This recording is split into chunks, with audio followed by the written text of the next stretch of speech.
This is, well, I'm just going to jump right into it. It says, Chuck, what is your perspective on the flat Earth theory? Well, it's flat. The world is clearly flat. Now, the problem with that, tell us the problem, because you're going to get us in big trouble here. I want to leave it there because that way people can misquote me all over the place. The term flat is used in the mathematical sense, that it has mathematical properties. It's flat in that sense. Right. And so that gets into a whole discussion beyond our little review here.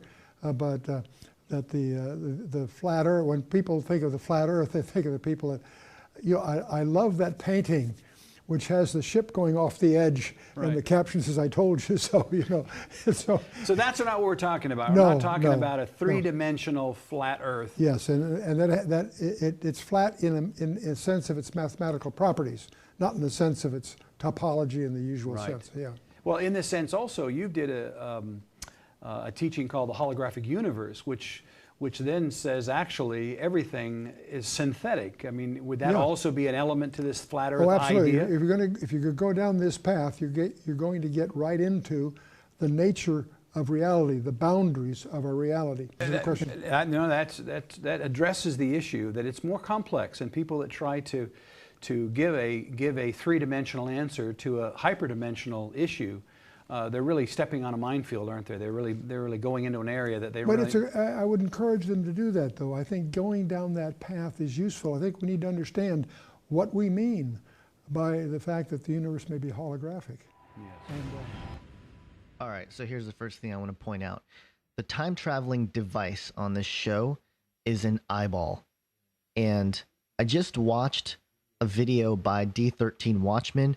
I know he's been around. I just haven't really gotten to all of the videos he's published. And he published a video called The Biggest Secret Ever Kept in History Revealed. And it was a couple months ago when he did so.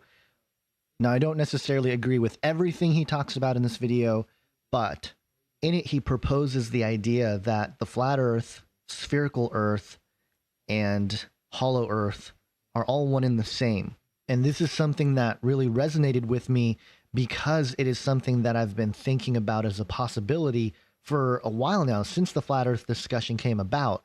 Now, not necessarily the hollow Earth, that part of it I didn't tie in, but if you ask Josh Peck, early on I talked to him about how it's possible that the flat Earth and the spherical Earth are one and the same because of extra-dimensional properties. And one of the examples that really made me think about this was the idea of Flatland, an illustration that's used to explain multiple dimensions. If you don't know what Flatland is, basically it's a two-dimensional world, you know, length and width only. If a sphere goes through Flatland, all the people of Flatland will see is a point turn into a circle and then morph back into a point. They wouldn't see the sphere altogether, and it would be difficult to convince those in Flatland that there is this other world that is extra-dimensional. And so when he was talking about this connection point that perhaps the flat Earth, the sphere Earth, and the hollow Earth are all one and the same. Dimensionally speaking, I totally agreed, and that's kind of what I've been thinking for a while now. And just to comment here, I don't think that negates the flat Earth psyop. And what I mean by that is I do think that there is an intentional disinformation campaign about flat Earth, and to create the controversy online and to make it hostile, to make it divisive. But that's an idea I'll flesh out another time. Okay, so Chuck Missler just put out this video talking about the flat Earth and this issue of the Earth being flat, but in this sort of tongue-in-cheek way of only being in a mathematical sense, in a dimensional sense. And he actually wrote about this last year, probably as long as a year ago. He wrote an article about this on his website, so so we didn't just come out with this yesterday, but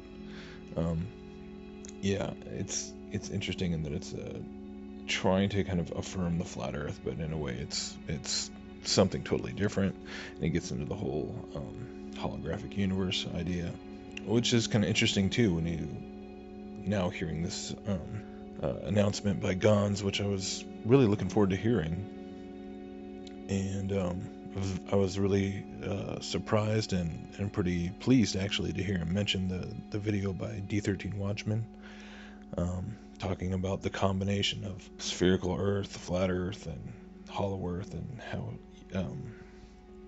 this idea is really resonating with me. And To be honest, no, that's really encouraging to me. I'm actually excited to hear him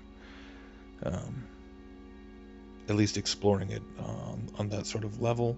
But there's a lot that could be said about this still, and I'm going to have to try and be very careful with how I respond, because yeah, there's just a lot of angles that I think provide opportunities for misunderstanding, and I think there's already been quite a bit of that, I think, with Gonz, and I don't fully understand a lot of what has factored into his appraisal of the situation. I know he's been bombarded with it for the past year, ever since he interviewed Mark Sargent, which is where I actually was first introduced to Flat Earth, by the way.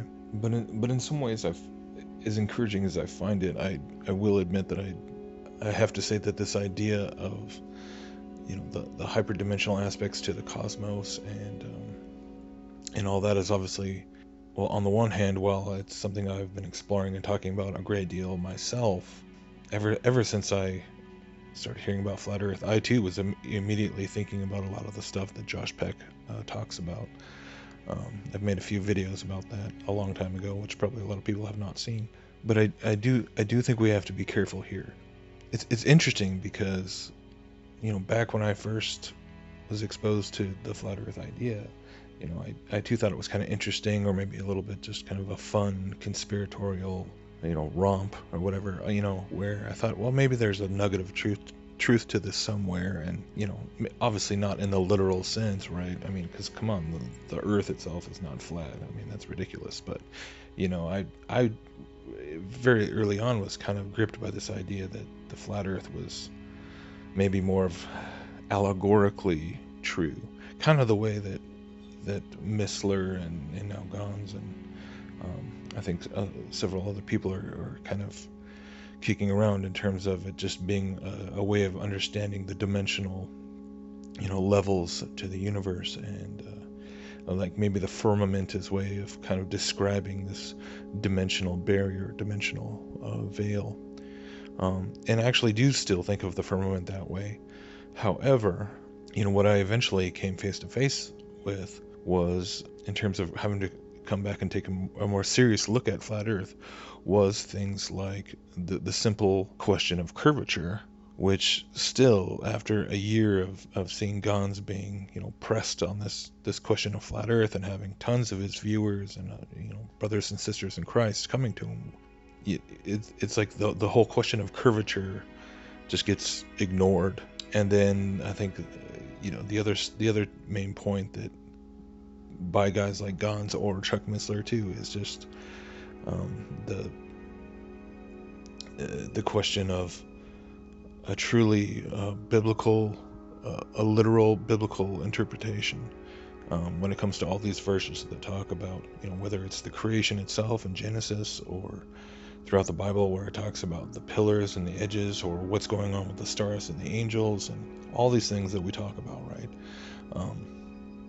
You know, that stuff is just ignored, and so that's basically why I feel like we have to keep hammering away at those two things in terms of what the Bible says about all these cosmological aspects, and two, just the simple issue of curvature, because like we all know, it's just so easily the conversation gets pushed to all the celestial questions, you know, whether it's about the South Pole stars or planets, or, you know, is NASA really lying about everything, or are they just lying, you know, are they lying to cover up the Earth, or are they lying to cover up aliens, or, you know, all this kind of stuff. You know, you just get off on all these wild rabbit trails, and they're perfectly good conversations to have. But when you're ignoring the question of curvature, like, is the Earth literally flat? You're missing like the biggest and most fundamental piece, and like you shouldn't get into all those other ones until you stop and spend a while looking at the issue of curvature. So it drives me nuts that I'm still waiting to hear so many of these people even, you know, either light refraction is a legitimate thing, which effectively negates and debunks all the evidence that is being compiled by people out there, you know, doing curvature tests using using cameras over bodies of water, measuring distances, measuring, what the expected curvature should be. I mean, this is being done all over the place, and all these people, whether they're Bible prophecy guys or otherwise, they want to talk about everything else except for things like that.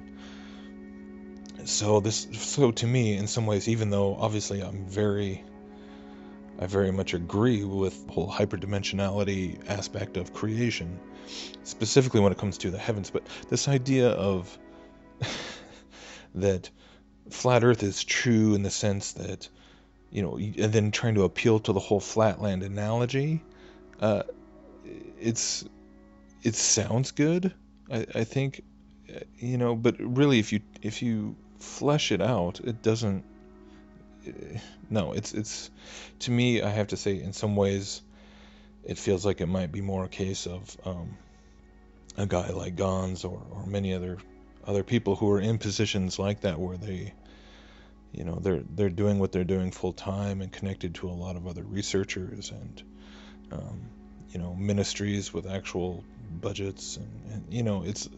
Let's face it, when people who are in that position where they're doing what they're doing in a full-time capacity, whether they're writing books or giving lectures or making documentaries or whatever, they are feeling pressures that, us quote-unquote regular people who just make videos or write articles or whatever, we don't have to worry about losing support or losing funding or losing. There's no financial aspect to it at all, so it's very freeing. So this whole idea of Flatland being, well, that's like, this is really the true biblical way of explaining, of affirming and explaining what the flat Earth is. I would think it wouldn't even really need much explanation to dispel, in the sense that obviously you and I and everything else in the world are not two-dimensional beings. We live in a three-dimensional reality. So the flat Earth is not the same thing as the flat land, word picture or analogy. The flat Earth is still a three-dimensional construct. It is the question of, for me, it really boils down. It's not even so much that it's so important that the Earth is affirmed to be flat. And this is the crazy thing, I think, that a lot of people have a hard time with. But for me, what really, I think, bothers me at this point is when I get a sense is that people are trying to find ways of kind of affirm the flat Earth or affirm a piece of it or kind of navigate their way, kind of like wanting to have their cake and eat it too, when I think maybe a lot of what it boils down to is that at the end of the day, you're still afraid to even entertain the idea that the ground, the water level really is flat, because of the ridicule that will come with it, because of the consequences to your ministry or to your brand or to your whatever.